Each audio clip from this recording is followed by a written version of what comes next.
Shalom saudaraku terkasih dimanapun Anda berada. Sesaat lagi kita akan mengikuti renungan firman Tuhan dalam program Rema oleh Pastor Andreas Agung, Gembala KBC Bekasi. Buka hati saudara untuk menyambut firman Tuhan. Selamat mengikuti, Tuhan Yesus memberkati. Haleluya, haleluya, puji Tuhan. Tuhan Yesus baik. Selamanya Dia baik.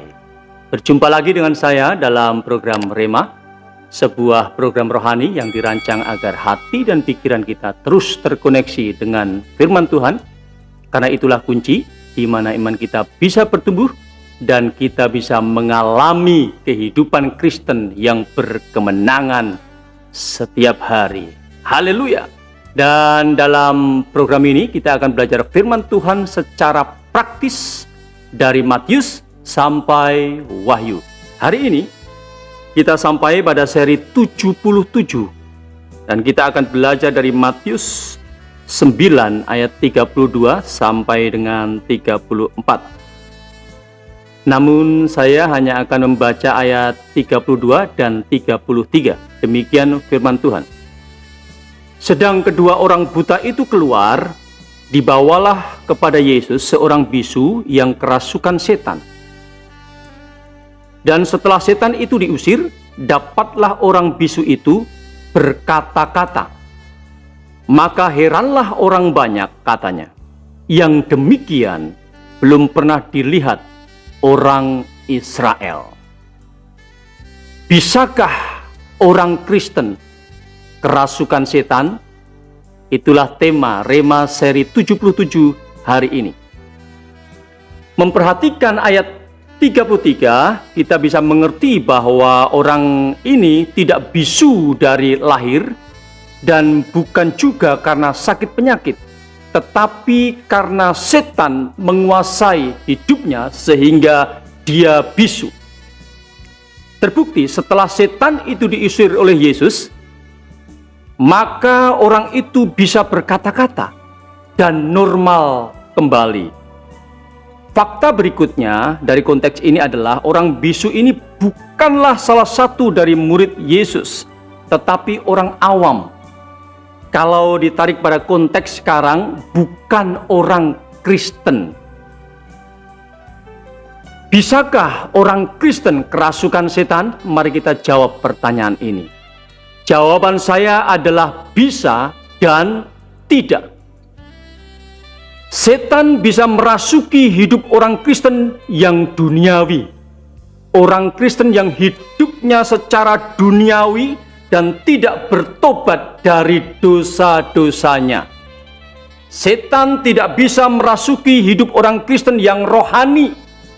Orang Kristen yang hidup secara rohani, tinggal dan hidup dalam firman dan kebenaran Tuhan, hidup dalam pertobatan dan melekat pada Tuhan. Jadi setan bisa menguasai dan merasuki orang Kristen yang duniawi, tetapi setan tidak bisa merasuki hidup orang Kristen yang rohani. Pesannya adalah, mari kita menjalani hidup sebagai orang Kristen rohani yang bukan duniawi. Putuskan hari ini, aku mau bertobat dan meninggalkan hidup di dalam dosa, serta melangkah di dalam hidup yang baru di dalam anugerah Tuhan. Dengan demikian, perlindungan darah Yesus berlaku atas hidupmu. Panah api dari setan tidak bisa mengenai hidupmu. Bahkan dia tidak bisa mencuri masa depanmu.